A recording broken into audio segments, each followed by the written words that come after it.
એમ કરીને જે વડોદરાના સાંસદ ને મેયર હશે છે ને, એ તો તમાચો મારીને ગાલ લાલ રાખવાની વાત છે. કેમ કે જ્યોતિરાદિત્ય સિંધિયાએ હસતા હસતા બંનેને બરાબરનું સંભળાવી દીધું છે. नवनियुक्तों के उत्साहवर्धन के लिए माननीय संचार एवं સિંધિયા કેન્દ્રીય મંત્રી છે, એનાથી એ વિશેષ વડોદરાના રાજ પરિવારના જમાઈ છે. પ્રસંગ આવીએ ફુવા જેવો વ્યવહાર કરો, કેમ ચાલે યાર?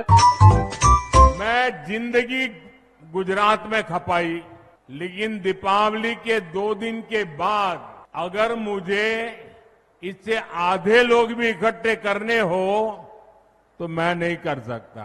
તહેવાર ટાણે ગુજરાતમાં પણ આટલી ભીડ ના થાય એવું વડાપ્રધાન મોદી બિહારમાં બોલ્યા.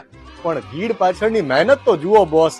પાટીલ ત્યાંના પ્રભારી છે, એમણે પેજ સમિતિ ફોર્મ્યુલા લાગુ કર્યો છે અને ટીમ આખો વિડિયો જોવા માટે ડાઉનલોડ કરો દિવ્ય ભાસ્કર એપ.